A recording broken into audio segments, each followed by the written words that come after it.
Hello and welcome back to another session of Creating Art Over 70 with Cyan Rufus. This particular piece I'm going to do is going to be a pastel piece. I feel like doing some color. I just feel like enjoying it. I've been doing enough studies and all this stuff, and now it's time to just focus on having fun and the enjoyment of just painting. And so that's what I'm going to start doing going forward. I'm just going to be sharing just the enjoyment of painting. I did a lot of soul searching, a lot of thinking, a lot of evaluating, a lot of looking at what was the exact for us, for business minded people, what was the exact return on my investment for the time I was putting in to try to learn little bitty different techniques. How much more of a beautiful art piece could I get by just integrating minor things like that? Well, I guess minor is not the actual word, but things like that, So for me, so I'm trying, I'm trying to move on to where the enjoyment is in it. And for the romantics out there, it's like it was like gilding the lily. That's a term I heard years ago when I was shopping for a gold chain, and I was in the jewelry store, and I was speaking to an older lady at that time. I was, I don't know, I think I was in maybe in my 20s or something like that. I remember the exact age, but anyway, so I was trying to pick a nice chain, right? And she goes, "Oh, she showed me some nice chains, and then I found one that was really pretty nice that I liked." So I started continued on with the conversation. I started saying, "Well, what do you think would go nice with this gold chain that I just that I'm purchasing?" She goes, "Well, that would be like gilding the lily, right?" And I'm like, "Okay, gilding the lily." And then she said, "Yeah, gilding the lily is when you're trying to make something that's already pretty and beautiful more pretty and beautiful. It's just like, you know, not necessary, you know." So anyway, enough said about that. So we're gonna move on with some pastel fun painting. I'm gonna paint. I think I'm gonna paint a Rosarito sunset. We have some really pretty sunsets, and I took my camera out on time to time, actually more than on time to time, and try to take some nice reference photos. And I was cruising through them and found not one but a couple of them, and that were taken on different days. And I wanted to build a composition out of the two, so I don't have like a reference to just put up there to show you what I'm doing. So what I'm painting is a composition that I'm putting together from two references photos that I have. Okay. So anyway, enough said. I'm gonna gear up, get my everything, my tools ready, good to go. I've already got my color selections for the pan pastels. I got the pencils there. I got to sharpen them up. Oh wow! Let me share this with you. I was I've always been struggling with sharpeners. Pencil sharpeners are sharpening my pastel pencils and my charcoal pencils because some of the pigment is very very soft, and so the sharpeners would kind of eat it up. Or even if you were using handheld sharpeners, it would still kind of break the lead on occasion. But finally, I found a different AF mat. I had an AF mat before, an AF mat prior to this one, electric, and I got a handheld also for when I'm moving around traveling. But they're called the AF mat long point. And so when I was sharpening, I was putting my pencils in there, and I don't know if you can really see how sharp that is. I try to put it here in front of me also. That's incredible. And normally with this particular brand of pencil, pastel pencil, I really had difficulty sharpening it, even with the razor, and trying to get a point like that. That is incredible. So I'm really excited about this, and I want to see what I'm going to be able to produce with respect to the detail. Because with points like this, you can really get in and get some really nice fine detail, and then shape it out, type of a thing. Um, anyway, enough said. I shared that. I'm gonna get ready, so we get busy. Creating Art Over 70 with Sign Rufus. See you in a few. Thank you so much for watching. Blessing.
Okay, I think I'm gonna stop this session here on this Rosarito sunset pastel painting.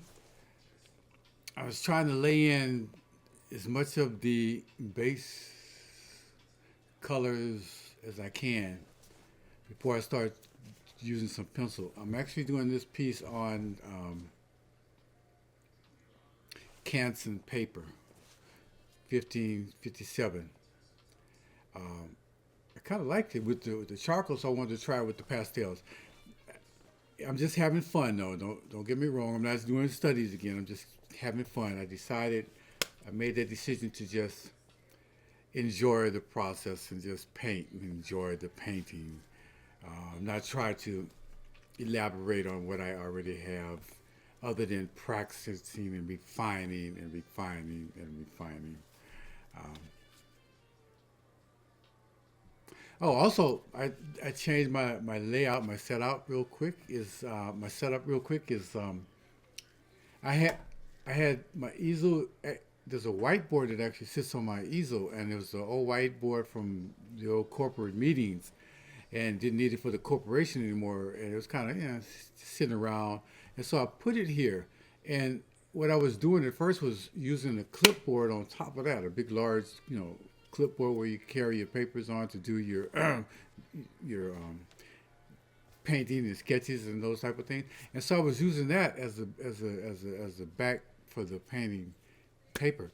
And so I'm like, I was like overkill. I had the whiteboard and this, and so I had some plenty magnets, right? And so I just put a little sheet of newsprint behind it and just laid it on there, and then threw some magnets up, and then put the paper that I'm working with on there. The reason I'm even looking at this in the first place is that when I put tape on some of the papers, when I pull it off, it rips the paper. No matter what tape I was trying, there's artist tape, there's other, not construction tape, but different type of tapes, and it was pulling the paper. So I said, I didn't like that. So I decided to do something different. I've ordered some magnet strips, and so what I'll be able to do is put the magnets up, and also use the magnets to hold the paper, and then also I'll be able to put some borders around it, so I don't have to paint. I won't be painting to the edge, even though I like painting to the edge. But it just becomes a little different. Handle it, okay.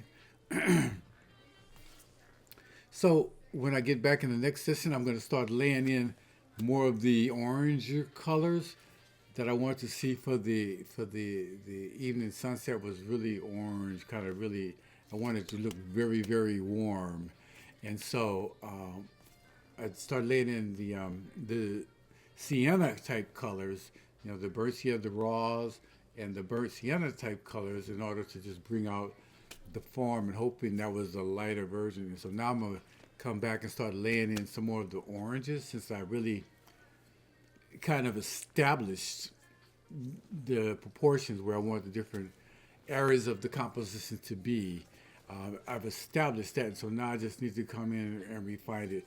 And before I jump in with any of the pencils, I want to do some more brushwork with some of the oranges, bring it in.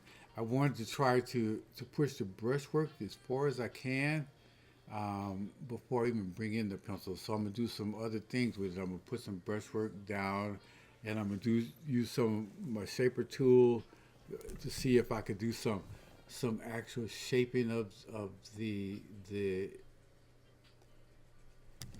composition like that, so I get depth and things like that. But the shaper tool, though, it kind of blends out whatever it is you're working on. So I just want to move pastel. I don't want to necessarily fix what I just played with. I don't necessarily want to just etch out a lot. And so I'm going to come back and do that. And then I'm going to, after that, I'll get into using the pencils. I am so anxious. I got that I got that pencil sharpener that gives me a long point. It's incredible. Just look at that point. I think maybe you can see it better here. I'm not sure. But anyway, I show it to you in both places. Those points are awesome. And this particular brand of pencil, I really struggled sharpening it for a long time. Even with the razor blades, I was struggling sharpening it. But this sharpener, it's like, cutting's right. Don't get me wrong, it's not 100% though. I had an issue trying to do a green and a blue. The blue just, kept breaking. I'm not sure if it was just me. Oh, I got it down. If it was just me or it was the actual pigment of that particular color was too soft for the sharpener. Not sure. But anyway, we pause for a second to see if there's anything I'm missing.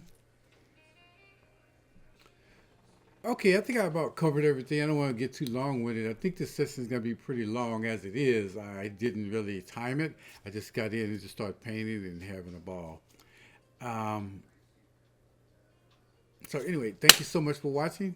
Creating Art Over 70 with Cyan Rufus, Painting with a Passion. See you in the next session of the Rosarito Sunset Pastel Painting. Blessings.